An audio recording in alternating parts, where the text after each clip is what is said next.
नमस्कार, स्वागत है आपका न्यूज स्टेट के डिजिटल प्लेटफॉर्म पर। मैं हूं आपके साथ नगमाइरा।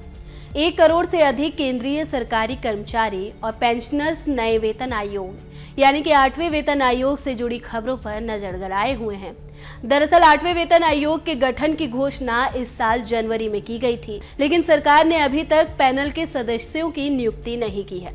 अगले साल तक वेतन और पेंशन में संशोधन के लिए अपनी सिफारिशें पेश करने की उम्मीद है।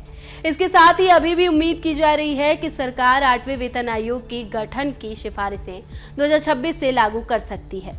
अलग अलग मीडिया रिपोर्ट्स के मुताबिक कर्मचारी और पेंशनर्स की महंगाई भत्ते यानी कि डीए को बेसिक सैलरी के साथ मर्ज करने की खबर है। पिछले वेतन आयोग के तहत फिटमेंट फैक्टर लागू होने से पहले मूल वेतन को डीए में मिला दिया जाता था। 8वें वेतन आयोग से भी यही तरीका अपनाने की उम्मीद है। हालांकि रिपोर्ट्स बताती हैं कि अगर मूल वेतन को डीए में मिलाने के बाद फिटमेंट फैक्टर लागू किया जाता है तो यह कम हो सकता है।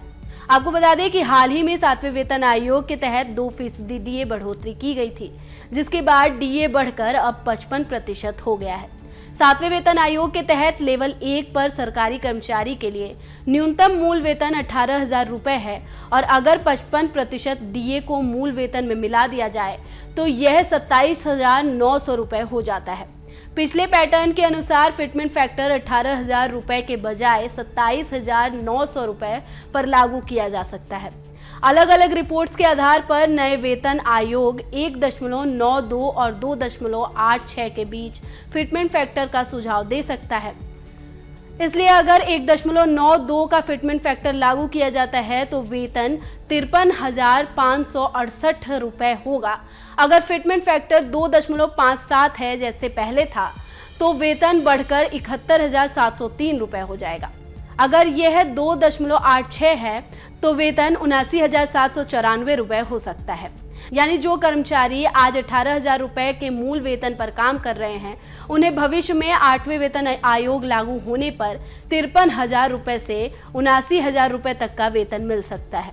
गौरतलब है कि 16 जनवरी को सरकार ने 8वें वेतन आयोग के गठन की घोषणा की और कहा कि पैनल के सदस्यों के नाम जल्द ही घोषित किए जाएंगे।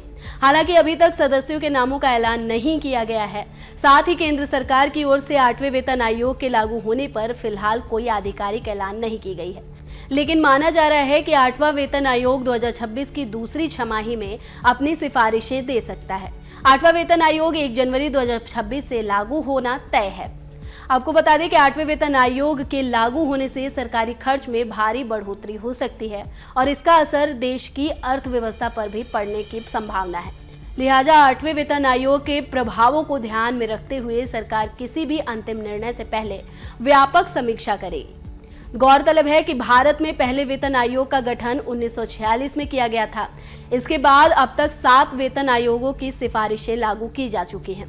हर 10 साल बाद नया वेतन आयोग लागू किया जाता है।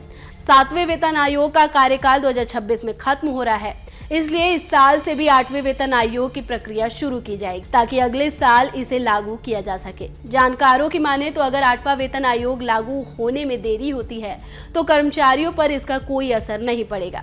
ऐसा इसलिए है क्योंकि देरी होने की स्थिति में सरकार सभी कर्मचारियों को जितना देर हुई है उसके हिसाब से एरियर भी देगी।